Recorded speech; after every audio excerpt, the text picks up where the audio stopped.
अभी तक अपने जो पढ़ा था वो पढ़ रहे थे जीवों का वर्गीकरण। जीवों का वर्गीकरण यानी क्लासिफिकेशन ऑफ ऑर्गेनिज्म, यानी कि जिस धरती पे जितने भी जीव पाए जाते हैं उन सबका वर्गीकरण पढ़ना था। वर्गीकरण के इतिहास को समझा किसने, क्या ऐसा क्लासिफिकेशन को दिया, कब दिया, किस बुक में दिया और क्या उस क्लासिफिकेशन के उद्देश्य होते हैं, ये सारी चीज अपन पढ़ लिए थे। वर्गीकरण के अंतर्गत हमने 5 जगत वर्गीकरण को पढ़ा जो कि विटेकर का था।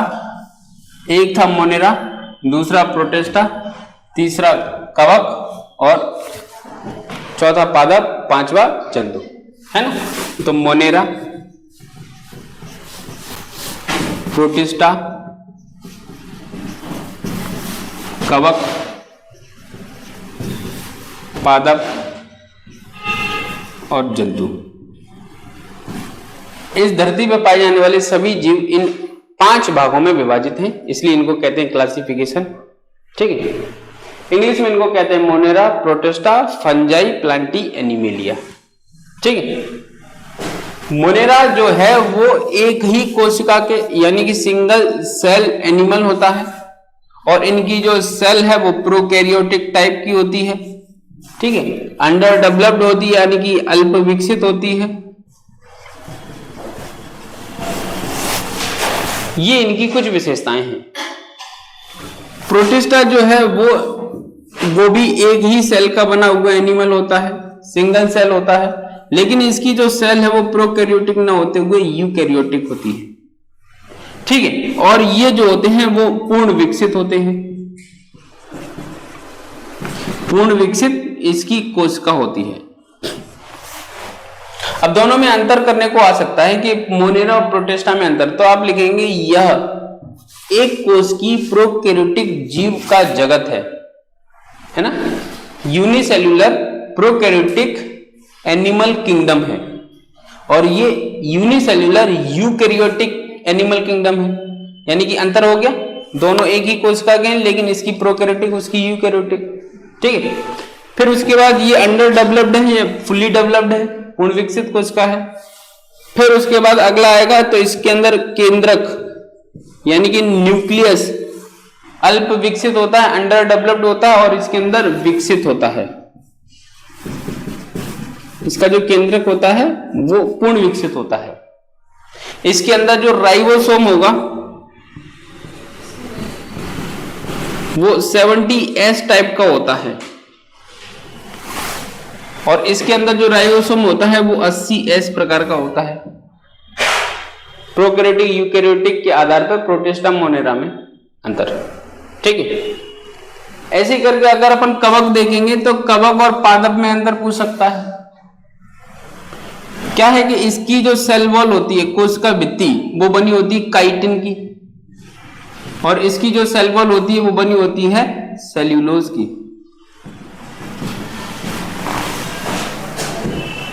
है ना। इसलिए इनमें अगर पोषण की बात किया जाएगा तो ये होते हैं विषम पोषी यानी कि हेटेरोट्रॉप्स, और ये होते हैं स्वपोषी यानी कि ये है विषम पोषी। अपना भोजन स्वयं नहीं बना पाते और ये अपना भोजन स्वयं बना लेते हैं, स्वपोषी।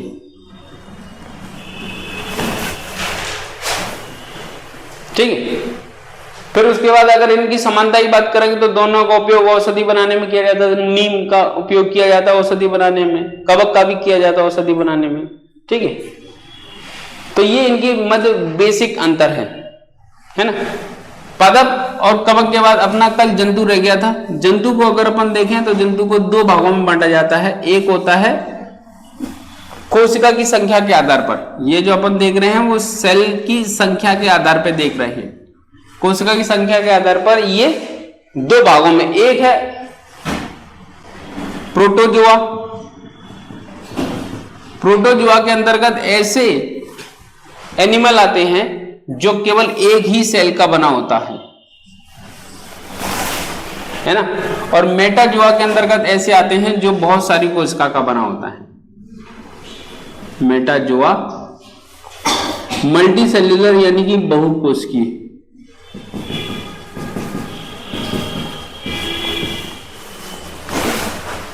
ठीक है, अब बहुकोशिकीय जीव जो है वो भी कई प्रकार के होते हैं, तो उनका आधार अगर अपन देखेंगे तो है रीढ़ की हड्डी।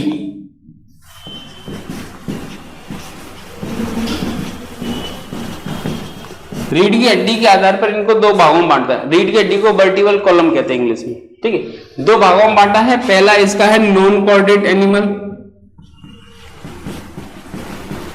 और दूसरा है कॉर्डेट एनिमल या कॉर्डेटा। कॉर्डेटा एनिमल जो है इनमें सब में रीढ़ की हड्डी होती है, लेकिन यहाँ पे रीढ़ की हड्डी नहीं होती। जिनके अंदर रीढ़ की हड्डी नहीं होती वो सारे के सारे जंतु जो हैं वो लगभग अलग अलग फाइलम में डिवाइड होते हैं। पहला होता है पोरीफेरा। पोरीफेरा के अंतर्गत ऐसे जीव आते हैं जिनके शरीर के ऊपर छोटे छोटे से छेद होते हैं। पोर मतलब छेद। तो पोरीफेरा के अंतर्गत इसकी विशेषता यह है कि ऐसे जीव होंगे जिनके अंदर क्या होंगे, छेद होंगे। हमें याद रखना पड़ेंगे, ठीक है। पोरीफेरा के बाद आते हैं सीलेंट्रेटा। सीलेंट्रेटा के अंतर्गत ऐसे जीव आते हैं जिनके अंदर सील यानी कि लंबी कैविटी पाई जाती है। ऐसे कोई जीव है उसके अंदर ऐसा लंबी गुहा टाइप की लंबी कैविटी पाई जाती है, सुरंग टाइप की गुफा ऐसा समझ लो। तो ऐसे जीव जिनके लंबे लंबे हो, जैसे केचुआ होता ना, ऐसे जीव पाए जाते हैं जिसमें लंबी कैविटी पाई जाती है, वो सीलेंट्रेटा के अंतर्गत आते हैं। सीलेंट्रेटा के बाद आता है प्लेटीहेल्मिन्थीस।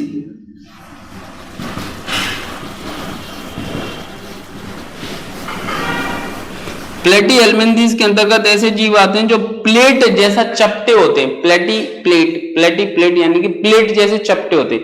हिंदी में इसको चपटाक्रमी भी कहते हैं, चपटे चपटे, ठीक है। प्लेटीहेल्मिन्थीस के बाद आते हैं निमेटीहेल्मिन्थीस।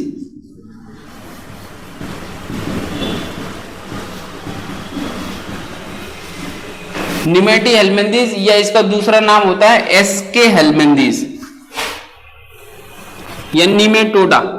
आपके जो नोट्स हैं उसमें निमेटोडा लिखा होगा, निमेटोडा। इस निमेटीहेल्मिन्थीस को निमेटोडा भी कहते हैं या इस निमेटोडा को एस्केहेल्मिन्थीस भी कहते हैं। एक ही बात है, एस्केहेल्मिन्थीस, निमेटीहेल्मिन्थीस या निमेटोडा एक ही चीज है, मतलब एक ही आदमी के तीन तीन नाम है। चाहे बुकेश कहो, चाहे मुक्का कहो, चाहे कुछ भी कहो, चल जाएगा। निमेटीहेल्मिन्थीस के बाद आते हैं एनेलिडा। जलीय जीव होते हैं, जल में पाए जाते हैं, इनकी विशेषता होती है ना। एनेलिडा के बाद आते हैं आपके आर्थ्रोपोडा।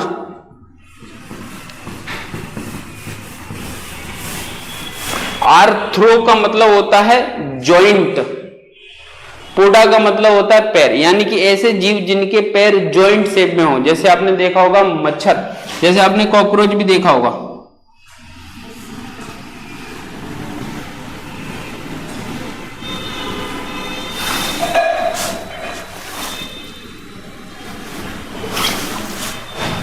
दिखाई दे रहा कॉकरोच? ऑनलाइन वालों को दिखाई दे रहा कि नहीं दे रहा? नहीं दे रहा है, दे रहा होगा। नहीं दे रहा तो घर में कॉकरोच ढूंढ लेना, नहीं कॉकरोच मिले तो मच्छर ढूंढ लेना। हर जीव के जो पैर होते हैं वो ऐसा लगता है कि अलग से जुड़े हुए हैं, ऐसा नहीं लगता किसी ने कस दिए अलग से। तो अलग से जॉइंट शेप्ड में जो जो पैर लगे हुए एनिमल दिखेंगे वो सब आर्थ्रोपोडा में। कॉकरोच, मच्छर, मक्खी, टिड्डा या फिर तुम्हारा केचुआ, केचुआ नहीं, केकड़ा, केचुआ तो ऊपर आ गया। सर चीटी कहाँ है? सर तो सर है, चीटी आएगी, चीटा भी आएगा, चीटे भी आएंगे, सब आएंगे, सर नहीं आएंगे। सर लास्ट में आएंगे, जिसमें तुम आओगे उसमें सर जाएंगे, सर अलग नहीं जाएंगे, मैं क्यों जाऊंगा अलग। आर्थ्रोपोडा के बाद मोलस्का।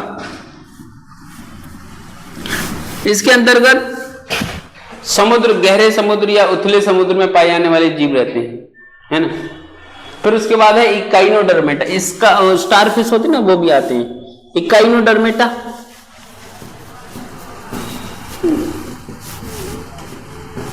इनमें से एक में भी रीढ़ की हड्डी नहीं पाई जाती, किसी एक में भी रीढ़ की हड्डी नहीं होती।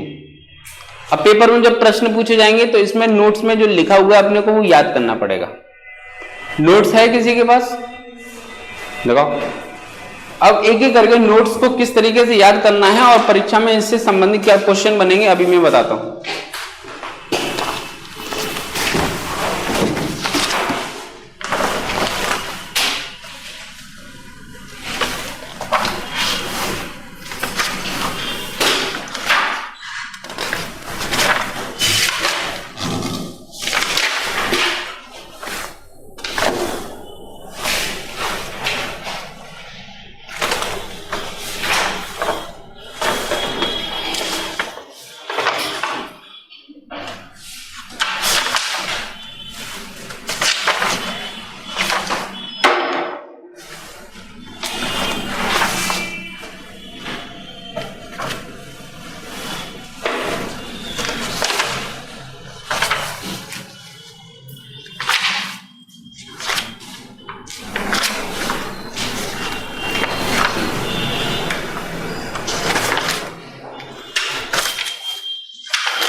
देखो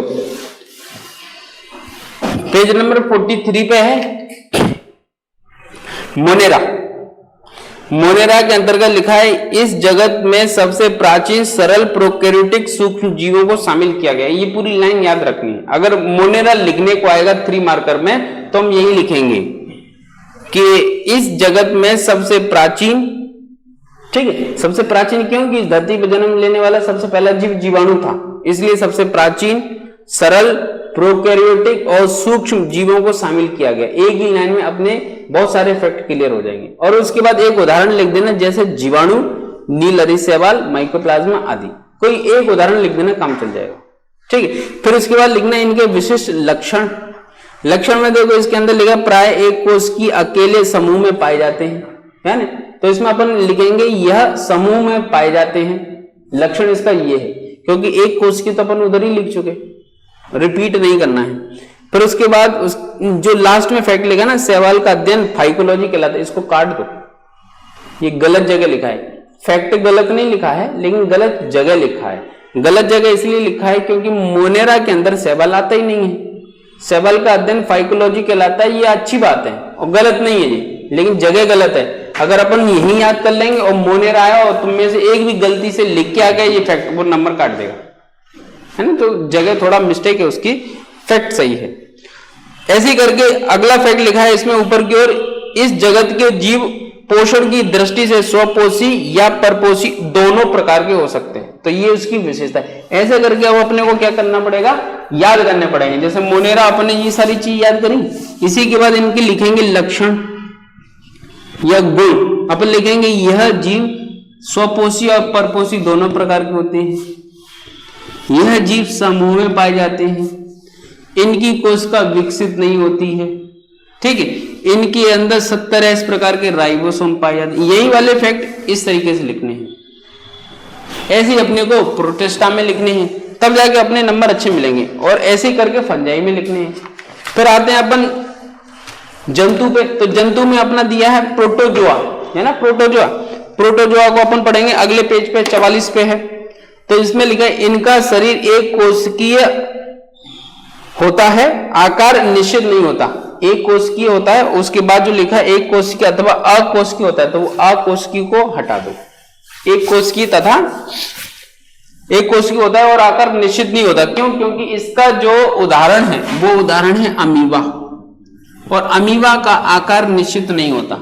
अमीबा ऐसे भी बना सकते हो आप, और अमीबा ऐसे भी बना सकते हो। तो अमीबा का आकार निश्चित नहीं होता। ये यूनिसेल्युलर है और इनका आकार निश्चित नहीं होता, ये इनकी विशेषता है, ठीक है। ये अति सूक्ष्म होते हैं, ये भी बात सही है। फिर उसके बाद जो अपना सिलेबस में लिखा है ना सूक्ष्म जीव, सूक्ष्म जीव में देखो उसको उदाहरण लिखा है अमीबा। अपने को अमीबा याद करना है। अमीबा क्या है? प्रोटिस्टा जगत के अंतर्गत आने वाला एक प्रोटोजोआ संघ का जीव है। ठीक है, एक एक शब्द को हमको क्या करना पड़ेगा? याद करना पड़ेगा, है ना। और यही फैक्ट हमको याद करके लिखना पड़ेगा। जैसे मान के चलो 5 नंबर में प्रोटोजोआ पूछा जाता है, अगर ये पूछा जाता है प्रोटोजोआ क्या है समझाइए, तो अपन क्या लिखेंगे? जंतु जगत के अंतर्गत, जी जंतु जगत का ही भाग है ना एनिमल किंगडम का, तो अपन लिखेंगे जंतु जगत के अंतर्गत एक कोश की, ये अपन ने लिखा ना एक सेल, एक कोश की जीवों का संघ है, ये फाइलम है ना। क्या है? एक कोश की जीवों का संघ है। इसके अंतर्गत ऐसे जीव होते हैं जिनका आकार निश्चित नहीं होता, जैसे अमीबा। ऐसे अपने को सेंटेंस बना के व्यवस्थित लिखना पड़ेगा, ठीक है। और वो लिखने के लिए याद करना पड़ेगा, और याद करने के लिए आपके पास यहाँ पे है, और ये याद हो जाए फिर उसके बाद आप लिख के लाओ। इसलिए मैं आपको हर रोज क्वेश्चन देता हूं, आगे भी दूंगा, ठीक है। इसके पहले मैंने दे दी, इसके क्वेश्चन अभी मैंने दिए नहीं है, मैं दूंगा, फिर आप यहां से लिख के लाना, फिर चेक कराना, फिर अपन समझेंगे, ठीक है। फिर ऐसे अपना पैरामीशियम है, पैरामीशियम और अमीबा अलग से 3 मार्कर में पूछा जा सकता है, 5 मार्कर में नहीं आएगा, ये बात निश्चित है ना। फिर उसके बाद जो अपन यहां पढ़ रहे हैं पॉरीफेरा, देखो पॉरीफेरा में क्या लिखा है? पॉरीफेरा का अर्थ होता है छिद्र युक्त जीवधारी, यानी कि ऐसे जीव जिनके शरीर में छेद पाए जाते हैं, छिद्र युक्त जीवधारी, ठीक है।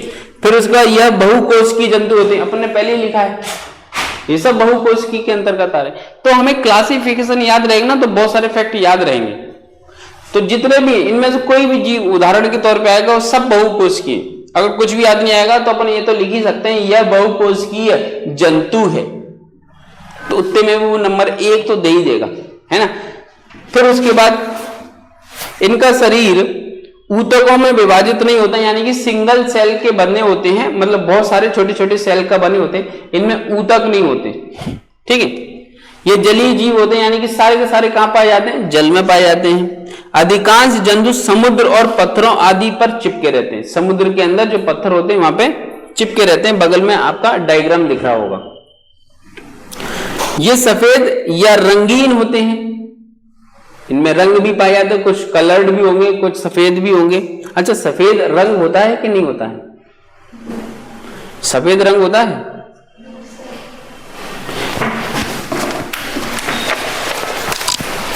इस पेज पे तुम्हें कितने रंग दिखाई दे रहे हैं? 2। कौन कौन से? व्हाइट और, यानी कि सफेद रंग होता है।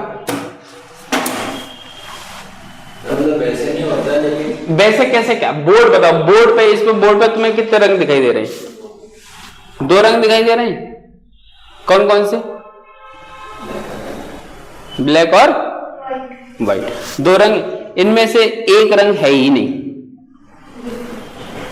इसमें से एक रंग तो है, दूसरा रंग है ही नहीं, उसका अस्तित्व ही नहीं है। जिस दूसरे को आप रंग कह रहे हैं वो रंग है लेकिन है ही नहीं। वो कौन सा है? काला। सफेद रंग होता है, सफेद रंग होता है, काला भी होता है, लेकिन काला होता ही नहीं है। कैसे? जब प्रकाश का परावर्तन होता है, रिफ्लेक्शन, तो जब प्रकाश का परावर्तन होता है तब आपको रंग दिखाई देते हैं, तब आपको रंग दिखाई देते हैं। जैसे कि इस बोर्ड पे अगर मैं यहाँ पे नीला कोई रंग बना दूं, यानी कि जैसे मेरा पेंट है ये हरे रंग का, तो प्रकाश के जो किरण है वो किरण के अंदर 7 रंग मौजूद है। वो प्रकाश की किरण मेरे इस पेंट में पड़ी, पेंट में पड़ने के बाद केवल यहां से हरा रंग परावर्तित हुआ तो मुझे हरा रंग दिखा, ठीक है। और इस व्हाइट कलर प्रकाश की किरण जो है वो श्वेत रंग होती है ना। वो श्वेत किरण यहां से आई और टकरा के पूरी लौट गई, सभी रंगों का परावर्तन हो गया एक साथ, तो हमें सफेद दिखा, ठीक है। जिस रंग का परावर्तन होता है हमें वही रंग दिखाई देता है, ये बात निश्चित है, फिजिक्स में पढ़ेंगे अपन। प्रकाश के परावर्तन के आधार पर ही रंग दिखाई देते हैं, और जिस रंग का परावर्तन होता है वो रंग दिखाई देता है। हरे का दिखाई देगा, हरा परावर्तित होगा तो हरा दिखाई देगा, लाल परावर्तित होगा, लाल देखेगा, पीला परावर्तित होगा, पीला दिखेगा, नीला परावर्तित होगा, नीला दिखेगा, जो रंग परावर्तित होगा हमें वही दिखेगा। काला हमें तब दिखता है जब किसी भी प्रकार के रंग का परावर्तन होता ही नहीं है। तो काला रंग जो है वो एक्चुअल में क्या है, सभी रंगों के परावर्तन को रोकने की स्थिति। कोई भी रंग परावर्तित नहीं होता यहां से, इसलिए जिस स्थान से कोई भी रंग परावर्तित नहीं होता वहां पे हमें डार्क दिखाई देता है। उस डार्क को ही हमने कह दिया ब्लैक। एक्चुअल में ब्लैक कोई कलर नहीं है।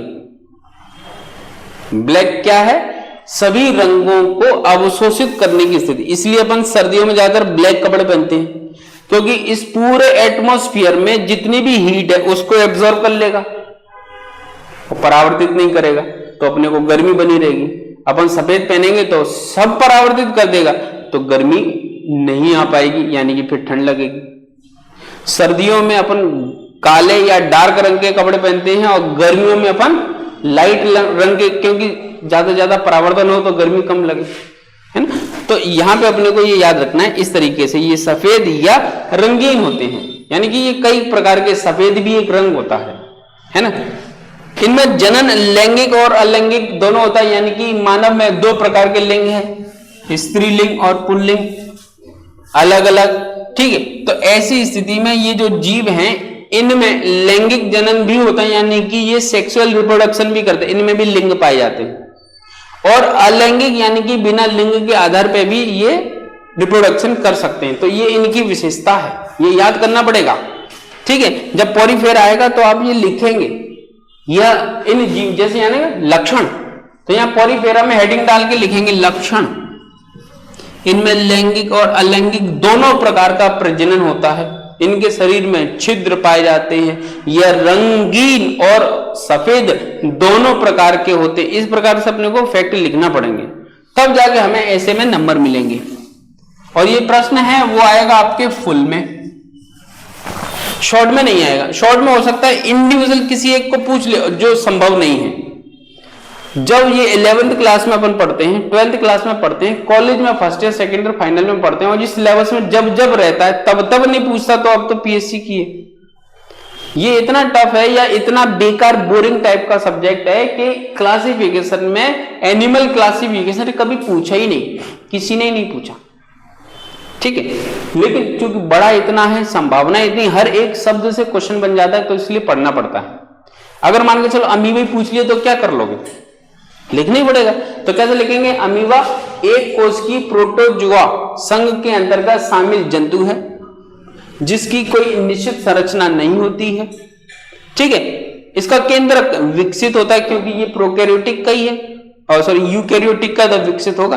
फिर अपने को लिख देना, इसके अंदर राइबोसोम 80 प्रकार के होते हैं, इनमें श्रम विभाजन पाया जाता है। ऐसे बहुत सारे फैक्ट हैं जो अपन लिख सकते हैं। तो अपने को कुछ कॉमन याद करने, कुछ स्पेशल याद करने। कॉमन वो जो यूकैरियोटिक की कोशिकाओं में सब में काम आ जाए, कि ये भी यूकैरियोटिक है, ये भी सब यूकैरियोटिक है, ये भी यूकैरियोटिक, तो इनमें से ये वाले फैक्ट किसी में लिख दो। अगर आप मान के चलो पादप लिख रहे हैं और पादप में आपको कुछ याद नहीं आ रहा, तो आप उसमें भी लिख सकते हैं, इसमें 80 प्रकार का राइबोसोम होता है, क्योंकि पादप भी एक प्रकार की क्या है, यूकैरियोटिक कोशिका है। तो अपन ये लिख सकते हैं कि पादप के अंदर पाई जाने वाली कोशिका विकसित होती है, तो वो गलत नहीं, नंबर दे देगा वो। फिर से अपन सभी बातों का एक निचोड़, अपन क्या पढ़ रहे हैं, सामान्य विज्ञान। तो सामान्य से फैक्ट पे भी नंबर देगा। अपन ऐसा 30 मार्क का बनने का प्रयास करेंगे, और ऐसे कठिन कठिन शब्द लिखेंगे ना, एक आध जगह गलती कर देंगे, और एक आध जगह गलती हुई वैसे ही वो काट देगा। इसलिए आप जो याद रख पाओ वही सिनॉप्सिस के आधार पर नोट्स बनाते जाओ और इसमें से छांटते जाओ। जैसे कि आप पॉरीफेरा लिख रहे हैं, जैसे मैंने आप बता दिया, अब इस क्लासिफिकेशन को आपने नोट कर लिया। जब पॉरीफेरा आपके सिलेबस में आएगा ना, तो आप इसमें से याद करोगे, और इसमें से वही फैक्ट नोट करोगे जो आप याद कर सकते। ये वाला फैक्ट आप याद नहीं कर सकते, तो इसको आप नोट नहीं करेंगे। जैसे कि उदाहरण के तौर पे मैं बताऊं, जैसे पॉरीफेरा में जो उदाहरण है, साइकॉन, यूप्लेक्टेला, स्पॉन्जिला, इन तीनों में से जो एक याद हो जाए वही उदाहरण के तौर पे लिख देना, जो याद नहीं हो वो मत लिखना, उदाहरण के लिए मतलब कहने के लिए आपको केवल मैं इतना समझाना चाह रहा हूं कि जब पेपर में आएगा मेंस में तो आपको क्या करना है, वहां लिख के आना है, और लिख के आने के लिए आपको याद होना भी जरूरी है, और जो याद कर सको उसी का ही नोट्स बनाओ। अननेसेसरी नोट्स बना लोगे ना तो फिर याद नहीं होगा, बर्डन और आएगा, रिवीजन करने के लिए लेंदी हो जाएगा, क्योंकि जब लिखा है तो पढ़ तो दोगे, और पढ़ दोगे तो फिर कंफ्यूज कर देगा, इसलिए लिखो ही मत। ठीक है। फिर सीलेंट्रेटा, तो इसके अंदर कैसे जीव आते हैं जिनमें लंबी सी गुहा होती है, बताई थी अभी यहां पे बना के, है ना, ये जलीय जंतु है पहली बात। दूसरा, इनका शरीर जो है, शारीरिक संगठन उत्तरी स्तर का होता है, यानी कि जो पॉलीफेरा उससे एडवांस होता है, उससे अच्छा होता है। इनमें देह गुहा पाई जाती है, जिसे अपन सीलेंट्रॉन बोल रहे हैं ना इंग्लिश में, उसको हिंदी में कहते हैं देह गुहा। ठीक। इनका शरीर कोशिकाओं की 2 परतों का बना होता है, यानी कि 2 लेयर्ड होती है इनकी शरीर की जो कोशिका है, 2 उसके ऊपर 2 लेयर होती हैं, एक बाह्य और एक आंतरिक। इनकी कुछ जातियां समूह में रहती हैं, जैसे निडेरिया। ठीक है, छोड़ दो, कुछ मत करना, ये वाला फैक्ट याद नहीं होगा मत लिखना, क्योंकि 2 उदाहरण याद रखना पड़ेंगे। डायरेक्टली अपन लिखेंगे जैसे हाइड्रा, ठीक है, जेलीफिश, जेलीफिश इजीली याद हो जाएगा, तो हाइड्रा और जेलीफिश, इस 2 पे अंडरलाइन कर लो, ये सीलेंट्रेटा के उदाहरण है। ठीक है। सीलेंट्रेटा के बाद प्लेटीहेल्मिन्थिस, प्लेटी यानी कि प्लेट जैसे चपटे, तो इसको लिखेंगे सबसे पहले, इन्हें चपटाक्रमी भी कहते हैं, ये इनका उपनाम हो गया। जब किसी का उपनाम अपने को याद आ जाए ना तो वहां पे एक हेडिंग बना दिया करना, उपनाम। जैसे मान के चलो महात्मा गांधी भी लिख रहे हो, तो महात्मा गांधी जब लिखेंगे ना तो उसमें एक हेडिंग बनाना, उपनाम, राष्ट्रपिता, बापू, ये उनके उपनाम है। तो ऐसी स्थिति में क्या औरों से स्पेशल फैक्ट अपने लगेंगे, और है तो सामान्य, सामान्य है लेकिन लिखने का तरीका विशिष्ट है, तो उस पर नंबर मिल जाएगा। तो जिसका भी उपनाम है उसका उपनाम की हेडिंग बनाया करो। ठीक है, तो थोड़ा ठीक रहता है। ये परजीवी होते हैं, प्लेटीहेल्मिन्थिस परजीवी यानी कि पैरासाइट होते हैं, ये इनके लक्षण है, वैसे लक्षण हेडिंग बना के लिखनी है। ठीक है।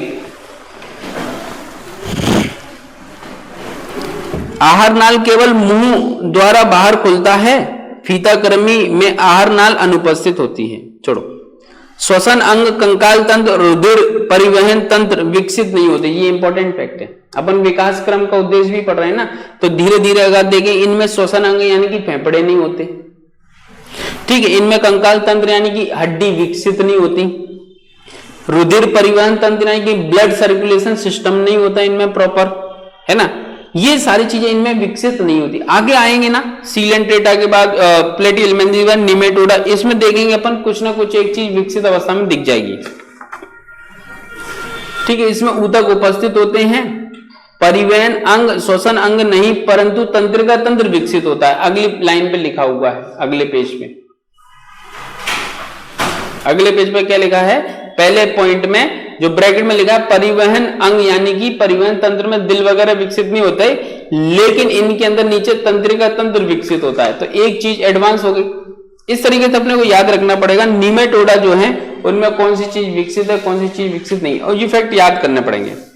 फिर उसके बाद एनिलिडा, एनिलिडा जो है वो जो ऐसे जीव होते हैं जिनमें संवहनी, पाचन, उत्सर्जन, कंकाल, ये सारे तंत्र पाए जाते हैं। यानी कि ऊपर जो अपने निमेटोडा पढ़ा या प्लेटीहेल्मिन्थिस पढ़ा, उनमें ये विकसित नहीं थे, लेकिन एनिलिडा में आपका संवहन तंत्र यानी कि आपका ब्लड सर्कुलेशन, पाचन तंत्र, उत्सर्जन तंत्र और तंत्रिका तंत्र, ये सारे तंत्र जो है वो विकसित अवस्था में पाए जाते हैं। तो कहने का मतलब ये होगा, एनिलिडा के अंदर लक्षण क्या है, इनमें पाचन तंत्र, श्वसन तंत्र, उत्सर्जन तंत्र, तंत्रिका तंत्र या परिवहन तंत्र विकसित होते हैं। यहां पे क्या लिखेंगे, केवल तंत्रिका तंत्र विकसित, अन्य तंत्र अल्प विकसित। यहां पे लिखेंगे सभी तंत्र अल्प विकसित, है ना। तो ये एक अंतर भी होगी ना, और ये एक आधार भी होगी लिखने का, तो हमें याद रहेगा, एक जैसा फैक्ट है, याद रहेगा। अब वो सीक्वेंस वाइज याद करना पड़ेगा, नहीं पता चले कि अपने को याद ही नहीं रहे कि कौन से में तंत्रिका तंत्र विकसित है, कौन से में नहीं। इसको याद करने के लिए आपको क्या करना पड़ेगा, कॉपी में अलग से एक थोड़ा मेहनत करना पड़ेगी। जैसे आपने, ये आपकी कॉपी है, इस कॉपी के अंदर अपन ने यहाँ पे लिखा पोरीफेरा, ऐसा कॉपी को ऐसा लेटा के, लंबे में नहीं ऐसा आड़े में, तो यहाँ पे अपन ने लिखा पोरीफेरा, ठीक है। फिर यहाँ पे लिखा एक एक करके सीलेंट्रेटा, प्लेटिहेल्मिन्थेस, निमेटियल, 4 ही आ रहे हैं, 4 लिखो। फिर उसके बाद 4 यहाँ 8 में, यानी 2 पेज में आपके कंप्लीट हो गए। फिर आपको यहाँ पे एक एक करके लिखना है, छेद पाए जाते हैं, अपनी भाषा में लिखो, छेद पाए जाते हैं, है ना, छिद्र युक्त जीव जो याद रख पाओ। फिर यहाँ पे लिखो लंबी देह भित्ति पाई जाती है सीलेंट्रेटा में, ये प्लेट जैसे चपटे होते हैं, इनका तंत्रिका तंत्र विकसित होता है। ऐसे हर एक में कंपैरेटिवली चलेंगे ना तो कंफ्यूज नहीं होंगे और लास्ट टाइम तक अपने को फैक्ट याद बना रहेगा, है ना। तो ऐसा आपको नोट्स बनाना है, देख के इसमें से बनाने हैं, ठीक है। फिर उसके बाद आहार नाल पूर्णतः विकसित होता है, यानी कि एलिमेंट्री कैनाल जिसमें भोजन का पाचन हो रहा है, जिसमें पूर्ण विकसित है। एनिलिडा में जलीय और स्थलीय दोनों प्रकार के होते हैं, यानी कि एनिलिडा के जीव ऐसे होते हैं जो जल में भी पाए जा सकते हैं और थल में भी पाए जा सकते हैं, ठीक है। फिर उसके बाद उदाहरण है केचुआ, तो केचुआ जो है वो एनिलिडा का उदाहरण है। पेपर में केचुआ पूछा जाता है, जब केचुआ पूछा जाएगा तो आप क्या लिखेंगे, यह एनिलिडा संघ का जीव है, it is a animal to belong annelida phylum, phylum annelida से रिलेटेड एनिमल है। अब एनिलिडा की जितनी विशेषता वो सब इसकी आ जाएंगी, जैसे इसके अंदर तंत्रिका तंत्र विकसित होता है, आहार नाल विकसित होती है, उत्सर्जन तंत्र विकसित होता है, ऐसे करके इसकी विशेषता आ जाएंगी, कंप्लीट हो जाएगा, है ना। तो केचुआ इंपॉर्टेंट है। और नीचे लिखा है क्रमी, क्रमी यानी कि इंग्लिश में हेल्मिन्थेस, क्रमी, प्लेटिहेल्मिन्थेस, निमेटिहेल्मिन्थेस जिसे निमेटोडा बोला है, और एनिलिडा, इन तीनों को सामान्य रूप से क्रमी यानी कि कीड़ा बोलते हैं। क्रमी यानी कि कीड़ा,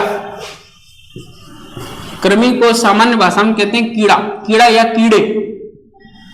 जो छोटे छोटे कीड़े होते हैं जो आपके पेट में भी होते हैं, जब बच्चा मिट्टी खाता है तो कीड़े पड़ जाते हैं, वो ये कीड़े ही हैं। प्लेटिहेल्मिन्थेस, निमेटिहेल्मिन्थेस और एनिलिडा, ये छोटे छोटे कीड़े जो पेट में पाए जाते हैं, जिससे बच्चे का विकास नहीं हो पाता। तो ये कीड़े का कंपैरेटिवली स्टडी की गई। देखो ये चपटा होता है, वो मुलायम होता है, और वो भी मुलायम होता है, लिखा ना एक एक करके। फिर उसके बाद नीचे देह गुहा का अभाव होता है, इसमें देह गुहा आंशिक रूप से पाई जाती है और इसमें देह गुहा पूर्ण रूप से मौजूद होती है। ऐसे ही मैं बता रहा हूं कि आपको इन सब के बना लेने हैं। 3 के तो ऑलरेडी बने रखे हैं, ऐसी बाकियों के बना लोगे तो अपने को कंपैरेटिवली याद रहेंगे। और ये बात निश्चित है कि इसमें से क्वेश्चन नहीं आएगा, लेकिन बनाना इसलिए आवश्यक है, अगर आ गया तो किसी से नहीं बनेगा, अपन लिख देंगे। अपन क्यों लिख देंगे? क्योंकि अपन इसमें मेहनत कर रहे हैं। किस उद्देश्य से कर रहे हैं? बाई चांस आ जाए, और वो बाई चांस ही आएगा अगर आया तो, क्योंकि ये टॉपिक ही ऐसा है कि बहुत खच्चर वाला टॉपिक है। एक तो याद नहीं, हर एक फैक्ट याद करना है। बायोलॉजी के अंदर मुझे एक यही टॉपिक पढ़ाने में गुस्सा आती है, क्योंकि इसमें मैं पढ़ा ही नहीं पाता हूं। मुझे बार बार बोलना पड़ता है याद करो याद करो याद। इसके अलावा मैं बोलूंगा ही नहीं किसी टॉपिक में आप याद करो, क्योंकि वो समझाने वाला मैं समझा देता हूं जैसा भी मैं समझा पाता हूं, सामने वाले को समझ में आ ही जाता है। नहीं आता है तो मुर्गा बना देते हैं, फिर उसको समझ में आ जाता है। मतलब समझने वाली चीजें अपन प्रयास करते हैं, समझ लो, समझा देंगे। लेकिन यहां पे आप अगर इसके शरीर में छेद हैं तो हैं, अब मैं उस छेद को नहीं भर सकता ना। छेदी लाल है ये, इसको लिखो पोरीफेरा। पोरीफेरा यानी कि ये छेदी लाल है। अब वो छेदी लाल है तो है, याद करो। इसलिए मैं याद करने का सरल तरीका बता रहा हूं, और मैं कुछ बता ही नहीं सकता, है ना। आर्थ्रोपोडा, आर्थ्रोपोडा यानी कि आर्थ्रो यानी कि जॉइंट, पोडा यानी कि पैर, ऐसे जीव जिनके पैर जुड़े हुए वो।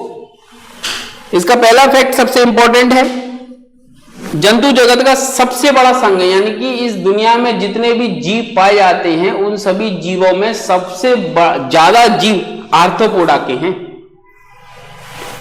आपके आसपास मच्छर, मक्खी, चींटी, टिड्डा विड्डा, ये कॉकरोच, ये सब आर्थ्रोपोडा के अंदर। बिच्छू भी इसी के अंदर आएगा। गाना सुना है, डंक मारे हाय बिच्छुआ। तो डंक बिछुआ जब मारता है ना तो आर्थ्रोपोडा का एनिमल आके डंक मार जाता है। बायोलॉजिकली समझ में आना चाहिए। अगर कोई बोले कि डंक मारे बिछुआ तो उससे पूछ देना कि ये कौन से फाइलम का एनिमल है, तो वो बता नहीं पाएगा, वो दोबारा गाना भी नहीं गाएगा। ठीक है, आपको पता होना चाहिए कि उसका जो डंक है वो जहरीला नहीं होता, उससे आदमी मरता नहीं है, लेकिन बॉडी के अंदर झंझनाहट बहुत ज्यादा होती है, क्योंकि उसके डंक के अंदर पाया जाता है फॉर्मिक एसिड, जो चींटियों में भी होता है। चींटियों में फॉर्मिक एसिड होता है। चींटी काटती है तो जलन होती है, लाल चींटी काटती है ज्यादा जलन होती है, चींटा काटता है ज्यादा जलन होता है, लाल चींटा काटता है और भी ज्यादा जलन होती है, बिच्छू काटता है तो और भयंकर जलन होती है। बस वो उनमें फॉर्मिक एसिड की मात्रा के आधार पे है। लाल साधारण चींटी काटेगी तो क्या जलन होगा, इतना बड़ा शरीर है, उसकी काटने से कोई फर्क नहीं पड़ेगा, क्योंकि बहुत बहुत कम मात्रा में फॉर्मिक एसिड अपने शरीर में जाता है। अपना शरीर इतना बड़ा है कि उसको फर्क ही नहीं पड़ता। लेकिन लाल चींटी जब काटेगी तो जिस स्थान पर काटेगी उसमें फॉर्मिक एसिड की मात्रा थोड़ी अपेक्षाकृत ज्यादा होगी, तो हल्की सी जलन ज्यादा होगी, ऐसा लगेगा चींटी ने जोर से काट लिया। ज्यादा फर्क नहीं पड़ेगा, लेकिन फिर भी चल जाएगा पता कि चींटी ने काट लिया। और चींटा काटता है तो वो दांत भी ऐसे गड़ा देता है, फॉर्मिक एसिड की मात्रा ज्यादा रिलीज कर देता है। वो कभी कभी चींटा तो इतना भयंकर काट जाता है कि उसको पकड़ के खींचते हैं तो उसके दांत गड़े रह जाते हैं, वो चींटा पूरा आ जाता है। क्योंकि आर्थ्रोपोडा का ना जॉइंट है, वो ऐसा लगता है कि अलग अलग एक एक हिस्सा असेंबल किया गया है, कंप्यूटर जैसा, रैम अलग, रोम अलग, ये अलग, मदरबोर्ड अलग, फलाना ढिकाना सब अलग। फिर ऐसी स्थिति में जब लाल चींटा होगा तो उसके अंदर ये फॉर्मिक एसिड की मात्रा और ज्यादा होगी। और इसी कैटेगरी का है बिच्छू। बिच्छू जब काटेगा ना तो बिच्छू काटेगा नहीं, मतलब बिच्छू के डंक के अंदर जो उसकी पीछे पूंछ होती ना, उस पूंछ से वो वार करता है और वो ऐसा पैनी रहती है। जब वो गड़ जाती है शरीर के जिस हिस्से में, तो फॉर्मिक एसिड एक स्थान पे बहुत ज्यादा आती है, इतनी भयंकर झंझनाहट होती है, ऐसा लगता है कि मर ही जाएंगे। मरते नहीं है बस। सर तो बिच्छू का जहर निकालते तो जहर में फॉर्मिक एसिड, जहर एक्चुअल में कुछ है ही नहीं। जहर हमारे शरीर की सहन क्षमता के विपरीत पदार्थ है।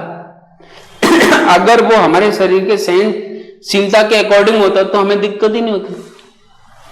सांप जो होता ना, आपने यूट्यूब पे वीडियो देखे होंगे, वो ऐसा ग्लास लेते हैं, ऊपर से कवर कर लेते हैं प्लास्टिक से, और फिर सांप को अगर पकड़ कर डसवाते, वो डसता है उसमें और उसके अंदर वो जहर चला जाता है। इस जहर को आप पी जाओ, नहीं मरोगे। क्यों नहीं मरोगे? क्योंकि उस जहर के अंदर वो जहर नहीं है, उस पदार्थ के अंदर प्योर प्रोटीन है, एमिनो एसिड है भरपूर मात्रा में, जो आपके शरीर के अंदर वृद्धि करेगी, विकास, ग्रोथ, आपकी मसल्स बनाएगी, बॉडी बनाएगी। लेकिन उसको पीने के बाद अगर आपके पेटों में छाले हैं, पेट में छाले हैं, अल्सर है, तो मर जाओगे। क्योंकि जो सांप का जहर होता है वो जहर प्रोटीन होता है, और जो प्रोटीन होता है वो एमिनो एसिड से बनता है। और एमिनो एसिड जब खुले रक्त के संपर्क में आता है तो वहां पर रक्त का थक्का जमा देता है, ब्लड को क्लोट कर देता है। तो ये एमिनो एसिड क्या करता है? ब्लड को क्लोट कर देता है, जमा देता है। तो ब्लड के जमने के बाद ब्लड सर्कुलेशन रुक जाता है, तंत्रिका तंत्र ब्लॉक हो जाता है। फिर अपन ने 90s की मूवी में देखा, सांप काट लिया तो फंसूकर डाल देते हैं, मर जाते हैं। वो सब काल्पनिक है, किसी को फंसूकर नहीं आ रहा। झाग, किसी को झाग नहीं आते, मर वाले ही जाते हैं। क्यों मर जाते हैं? क्योंकि ब्लड क्लोट हो जाता है, पूरा नर्वस सिस्टम ब्लॉक हो जाता है, और जब नर्वस सिस्टम ब्लॉक हो गया यानी कि इंसान की सोचने समझने की क्षमता ही खत्म होगी, तो व्यक्ति मर जाएगा। व्यक्ति दो स्तर पे तुरंत मरता है, या तो दिल की धड़कन बंद हो जाए या तो दिमाग बंद हो जाए, फिर कॉमा नहीं लगता, फुल स्टॉप लग जाता है, खेल खत्म, है ना। ऐसे ही बिच्छू का है, तो झंझनाहट होती है, शरीर में उत्तेजनाएं पैदा होती है, ऐसा लगता है कि बस गया पैर हाथ जहां भी काटा वो।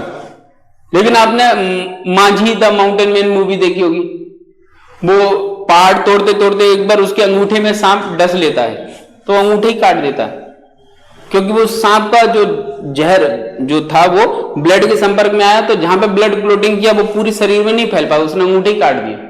तो ऐसी स्थिति में उसका ब्लड सर्कुलेशन प्रॉपर बना रहा, तो वो बच गया, है ना। तो ऐसी स्थिति में वो जो जहर है वो एक्चुअल में जहर तब बन जाता है जब आपके शरीर के अंदर ब्लड को क्लोट कर दें। किसी विषय को काट लेता है तो वहां पे ब्लड क्लोट कर देता है। 99% सांप का जो जहर है वो व्यक्ति के जीवन के लिए हानिकारक है ही नहीं, वो जान लेता ही नहीं है। कुछ कहानियां ऐसी भी हैं, सुनी होंगी कि एक व्यक्ति को सांप ने 4 दिन पहले काट लिया और उसको ऐसी जलन हो रही थी, यार पता नहीं क्या खुजली सी पड़ रही। तो एक ने बोला देखा तो बोले अरे ये तो सांप ने काट लिया है। तो उसके 2 दिन बाद तो वो मर गया। कैसे मर गया? 4 दिन पहले से तो जिंदा ही था।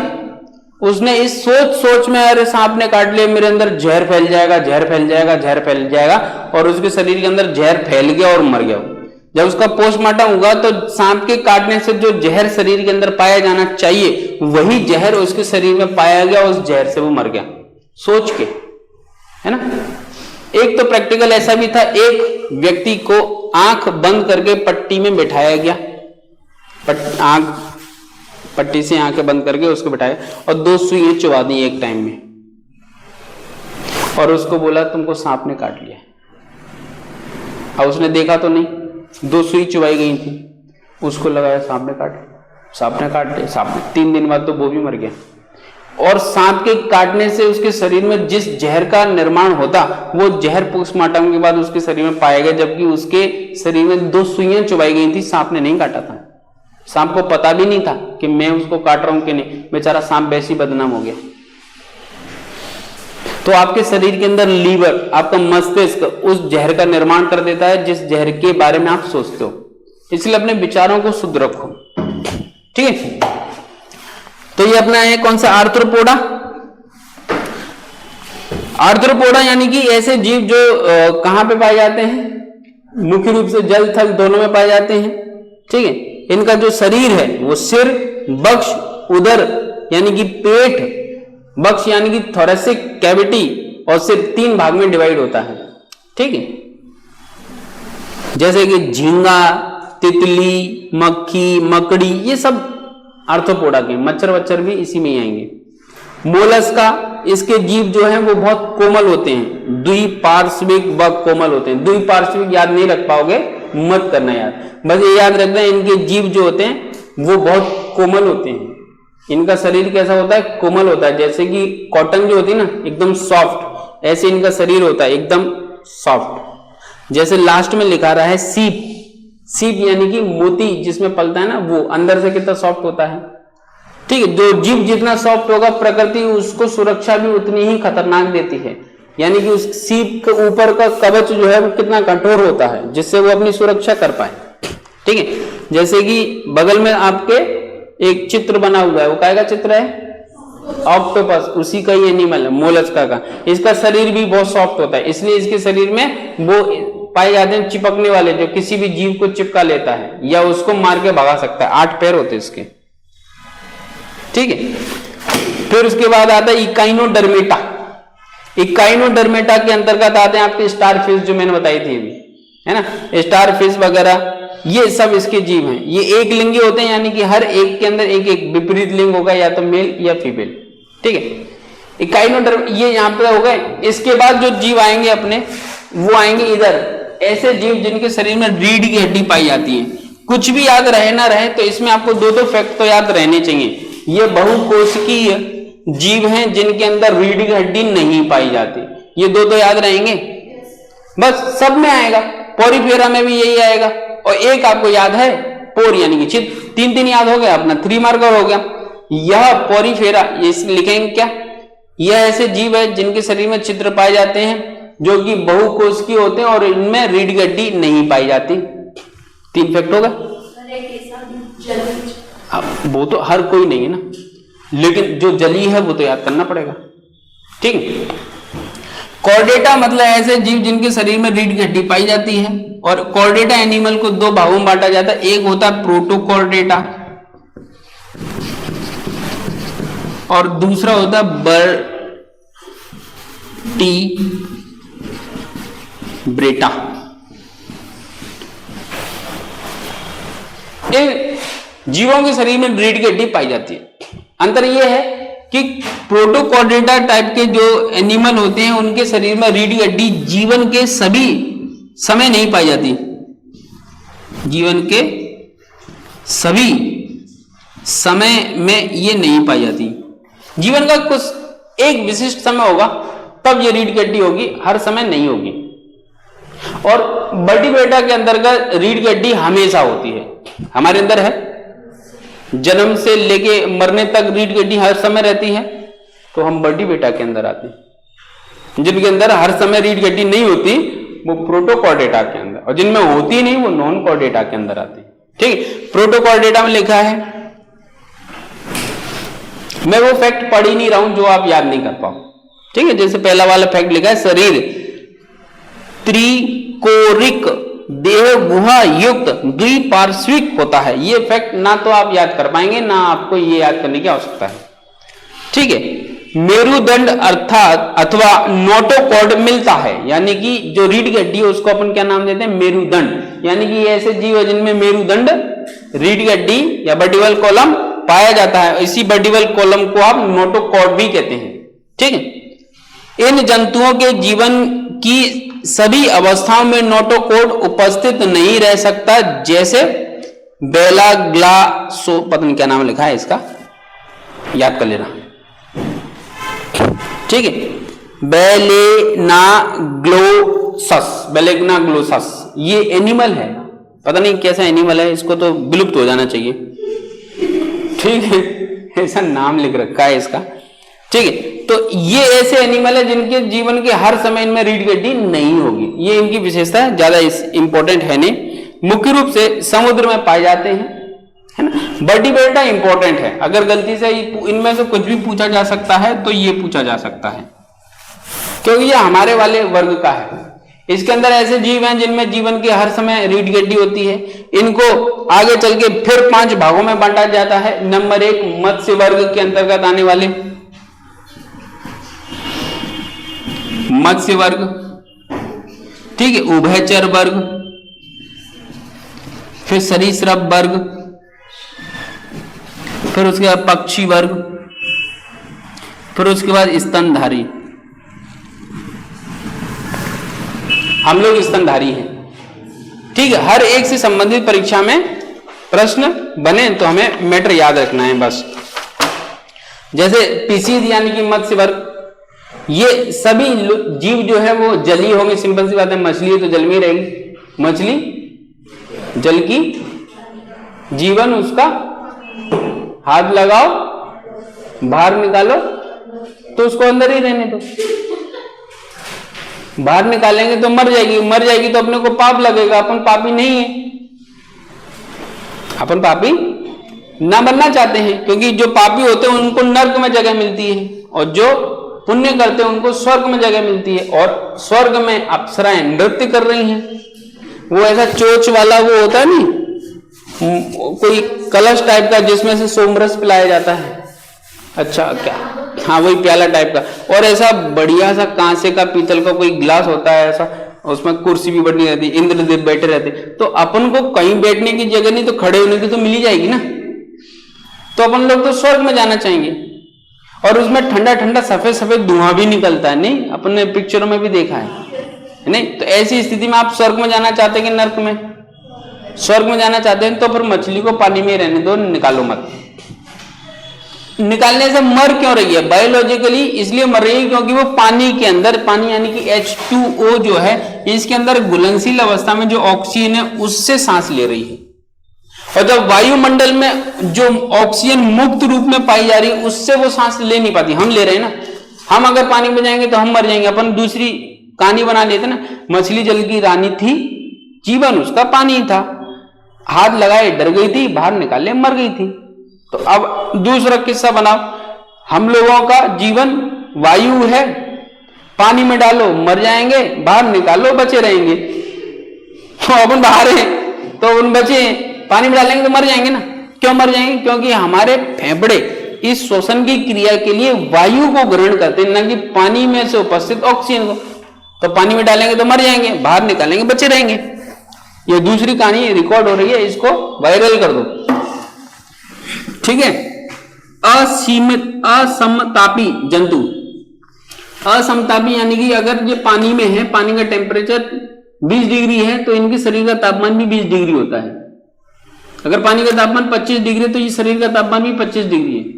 अपन ने देखा होगा झील जम जाती है सर्दियों के समय में, तो झील जमने से नीचे -8 डिग्री टेम्परेचर है, तो उसके अंदर जो मछली है उनका शरीर का तापमान भी -8 डिग्री टेम्परेचर पहुंच जाता है। लेकिन हम कोल्ड ब्लडेड एनिमल, हमारे शरीर का तापमान गर्म है 37 डिग्री सेंटीग्रेड, मतलब 37 रहेगा। सर्दी आ गई तो जैकेट पहन ली, गर्मी आ गई तो शर्ट भी उतार दी, सलमान खान बन गए, गर्मी लग रही का करे, नहीं ऐसी स्थिति। तो क्यों हमारे शरीर का तापमान कैसा रहता है? निश्चित। और ये असमतापी जलीय जंतु है, यानी कि इनके तापमान में अंतर आ जाता है। तो ये अच्छा फैक्ट है, याद रखना पड़ेगा। दूसरा फैक्ट और भी ज्यादा अच्छा है, जो जलीय जीव होते हैं मत्स्य वर्ग के अंतर्गत, उनके शरीर का जो हृदय है 2 कक्षीय होते हैं, यानी कि 2 कक्षा होती हैं, आलिंद और निलय। एक आलिंद और एक निलय। हमारे में 4 है कंपैरेटिवली, इसको भी कंपैरेटिवली बनाना पड़ेगा आपको, जैसे मैंने पहले बोला था। निषेचन बाह्य और आंतरिक दोनों होता है, यानी कि इनमें निषेचन की क्रिया अंदर भी होती है जीव के शरीर के अंदर और बाहर भी होती है। ठीक है। श्वसन की जो क्रिया है वो गिल्स के माध्यम से होती है। हमारे में अगर आगे देखेंगे स्तनधारी में तो फेफड़ा लिखा होगा आगे, लंग्स। ठीक है। ये जो है वो एक लिंगी होते हैं, यानी कि इन सभी जीवों में एक एक लिंग पाया जाएगा। समुद्री मछलियों में सबसे छोटी मछली होती है ड्वार्फ गोबी। ये कोई फालतू का फैक्ट है, याद रखने की आवश्यकता नहीं। ठीक है। कुछ मछलियों में कंकाल केवल उपास्थियों का बना होता है, यानी कि मछलियों की विशेषता होती है समुद्र में पाई जाने वाली जो भी मछली होगी उनकी एक भी हड्डियां शरीर में नहीं होंगी, उनके अंदर उपास्थि होगी, यानी कि कार्टिलेजियस, क्योंकि वो नमक से हड्डियां गल जाती है ना। फिर ऐसे उभयचर, ऐसे जीव जो जल और थल दोनों में रह पाते हैं वो उभयचर कहलाते हैं। ये भी असमतापी होते हैं, यानी कि समय के आधार पर अपना टेम्परेचर चेंज कर लेते हैं। ठीक है। इनका जो हृदय होता है वो 3 कक्षाओं वाला होता है। मेंढक अपवाद है। ठीक है। इनका जो हृदय है 3 कक्षाओं वाला होता है, 2 आलिंद और 1 निलय। ऊपर नहीं लिखा है, आप चाहो तो लिख लो। मत्स्य वाले में 1 आलिंद 1 निलय, 2 कक्षीय लिखा है ना, उसमें 1 आलिंद 1 निलय होता है। और इधर 3 कक्षा, यानी कि 2 आलिंद 1 निलय। आलिंद मतलब ऑरिकल, निलय यानी कि वेंट्रिकल। फिर श्वसन क्लोन, त्वचा, फेफड़े तीनों के द्वारा होता है, यानी कि उभयचर के अंतर्गत जो जीव हैं वो श्वसन की क्रिया जो है वो गिल्स से भी कर लेते हैं, वो फेफड़ों से भी कर लेते हैं, वो स्किन से भी कर लेते हैं। अब मेंढक में फेफड़े हैं और मेंढक में गिल्स नहीं है मेंढक में, तो जब पानी के अंदर जाता है तो मेंढक किसे स्किन के माध्यम से श्वसन की क्रिया करता है, फेफड़े तो है ही नहीं। ठीक है। बाह्य कंकाल तंत्र अनुपस्थित होता है इनमें। बाह्य कंकाल तंत्र यानी कि ये नाखून, बाल, ये बाह्य कंकाल तंत्र का भाग है। ठीक है। इनके उदाहरण में आपको नीचे लिखा हुआ है मेंढक, सैलामेंडर, टोड। इनमें से एक आध दो याद रख पाओ बहुत है, मेंढक बहुत है। इन जंतुओं की लाल रक्त कोशिकाओं के अंदर केंद्रक नहीं पाया जाता, ये भी इंपॉर्टेंट फैक्ट है। फिर आया सरीसृप, यानी कि रेंगने वाले। ब्रैकेट में एक फोटो बना हुआ है सांप का। ठीक है। ये भी असमतापी होते हैं। ठीक है। फिर इसके बाद इनका हृदय भी 3 कक्षाओं वाला होता है, लेकिन इसमें अपवाद है मगरमच्छ। मगरमच्छ में 4 होते हैं। कितने होते हैं? मगरमच्छ अपवाद है। मगरमच्छ के दिल में 4 कक्षाएं होती हैं, लेकिन बाकी के जितने भी रेंगने वाले जो जीव हैं उन सब में 3-3 कक्षाएं होती हैं। ऊपर 2 आलिंद, नीचे 1 निलय। ठीक है। फिर उसके बाद अगला है पक्षी। पक्षी के अंतर्गत देखो आपके दिल में कितनी कक्षाएं? 4। तो विकास हो ना, पहले वाले में 2, फिर 3, 3, 4, 4, ये विकास क्रम बता रहे हैं ना, धीरे धीरे। ठीक है। तो इनके शरीर में जो हड्डियां हैं वो खोखली होती हैं, जिसमें हवा भर जाता है और ये उड़ जाते हैं। हमारे शरीर की हड्डियां खोखली नहीं होती, बोन मेरो होता है, इसलिए हम ऊपर से गिरते हैं, उड़ने के चक्कर में फटाक से मुंह फाड़े नीचे नजर आते हैं। बाजीगर मूवी देखी थी, शिल्पा शेट्टी को शाहरुख खान ने ऊपर से फेंक दिया था, नीचे मर गई थी वो। अगर उसकी हड्डियां खोखली होती तो उड़ जाती वो, लेकिन वो मर गई। खैर, भगवान उसकी आत्मा को शांति दे, लेकिन वो तो जिंदा है। मैं जब पहले छोटा था और कोई भी हीरो या हीरोइन पिक्चर में मर जाती थी और उसके बाद दूसरे पिक्चर में नजर आती तो मैं घर पे यही पूछा, ये तो मर गई थी, ये जिंदा कैसे हो गई? तो मेरे घर वाले मेरे को आंसर नहीं देते, बोले पागल है तू, हट, अरे वो पिक्चर में मरी थी। तो मैं कहता हूं दूसरी पिक्चर में जिंदा कैसे हो गई? बचपन की बातें हैं तो डाउट बहुत रहता था। फिर बाद में मैं समझा कि वो मरी नहीं थी, उसने मरने की एक्टिंग की थी। सही आंसर यही हुआ ना कि वो पिक्चर में भी नहीं मरी थी, उसने मरने की एक्टिंग की थी। और दूसरी पिक्चर में वो मरने की एक्टिंग नहीं की, क्योंकि स्क्रिप्ट की डिमांड थी जिंदा रहना है बेटा। ठीक है, फिर उसके बाद है स्तनधारी। स्तनधारी में आते हैं अपन सब लोग। ठीक है, मैं भी तुम्हारे ही समान हूं, मुझे सरीसृप ना समझे, ना पक्षी, ना मैं उड़ सकता, ना मैं रेंग सकता, मैं तुम्हारे जैसा चल सकता हूं। ठीक है, इनमें स्तन ग्रंथियां पाई जाती हैं, यानी कि स्तनधारी वर्ग के अंतर्गत जितने भी जीव हैं उनकी शरीर में स्तन ग्रंथियां होती हैं, जिनकी जो मादाएं होती हैं, है ना, वो नवजात शिशु को पोषण उपलब्ध कराने के लिए पाई जाती हैं। ये समतापी होते हैं। समतापी यानी कि इनके शरीर का तापमान निश्चित रहता है, बदलता नहीं है। गर्मी है तो ऐसा नहीं कि कम हो जाएगा, सर्दी है ऐसा नहीं कि बढ़ जाएगा, तो मेंटेन बना रहे निश्चित। 37 मतलब 37 एग्जैक्ट अगर पूछा जाएगा तो अपन बताएंगे 36.9 डिग्री सेंटीग्रेड। अप्रोक्स पूछा जाएगा 37 डिग्री सेंटीग्रेड, ये हमारे शरीर का तापमान है। ठीक, हमारे दिल में 4 कक्षाएं हैं। कितनी कक्षाएं हैं? यही होता ना हमारा दिल। इस दिल में कितनी कक्षा है? एक। इसी दिल का जो डायग्राम है वो गलत है। दिल का जो एक्चुअल डायग्राम है वो कुछ इस तरीके से होता है। ये तो वही बन गया।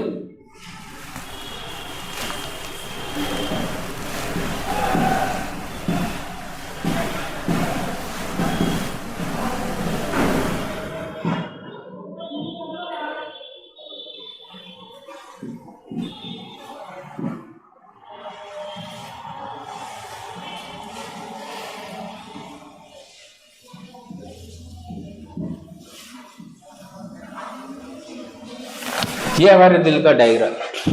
इस दिल में कितनी कक्षाएं हैं? 4। ये ऊपर वाले दोनों आलिंद हैं, ये दायां है ये बायां है। ठीक है, ये दायां है, सॉरी, राइट और लेफ्ट। ठीक है, फिर उसके बाद ये वेंट्रिकल है, राइट और लेफ्ट। ठीक है, ये 4 कक्षाएं पक्षियों में भी होती हैं, जबकि इनमें से 3 कक्षाएं आपके किस में पाई जाती हैं? सरीसृप में और उभयचर में। लेकिन ऐसे ही आधा बना दो तो ये आगे मछली में सिंगल 2 कक्षाएं। ठीक है, फिर इसके बाद आगे वर्टिब्रेटा का तुलनात्मक अध्ययन जो ऑलरेडी उसने बना के रखा हुआ है। निवास जल में, जलथल में, स्थल में, वायु में, जलथल वायु तीनों में। ठीक है, स्तनधारी तीनों में निवास करते हैं। कैसे? उड़ने वाला स्तनधारी कौन है? नहीं मालूम? मालूम है तुम्हें? चमगादड़ तो वो वायु हुआ ना, और स्थल में तो अपन है ही सही, और जल में नीलभेल मछली वो भी स्तनधारी है। तो इधर पक्षी केवल वायु में, सरीसृप स्थल पर केवल जल में, उभयचर जल थल दोनों में, और ये केवल जल में। तो देखो एडवांस हुआ कि नहीं? जल के बाद जल, थल के बाद वायु, और उसके बाद तीनों चीजें एडवांस होती जा रही हैं। देही ताप यानी कि इनके शरीर का तापमान असमतापी, असमतापी, असमतापी, समतापी, समतापी। कबूतर पक्षी जितने भी वो भी समतापी होते हैं, अपन भी समतापी। यही टेबल याद कर लोगे तो आपको कोई भी फाइलम कोई भी लिखने को आ जाएगा इस वर्ग में से, आप आसानी से लिख दोगे, है ना। फिर इसके बाद ये हुआ आपका क्लासिफिकेशन कंप्लीट। पादप का भी अपन ने पढ़ लिया था, थोड़ा इसमें लिखा हुआ है याद कर लेना। कल अपन पढ़ेंगे थोड़ा सूक्ष्म जीव जैसे जीवाणु और कवक। और शैवाल 3, और विषाणु भी पढ़ लेंगे थोड़ा बहुत। 4 सूक्ष्म जीव पढ़ेंगे जो सिलेबस में है, ठीक है। और ये अपना जो टॉपिक है वो कंप्लीट हो जाएगा, सूक्ष्म जीव एवं वर्गीकरण, 2 टॉपिक अपने कंप्लीट हो जाएंगे, ठीक है।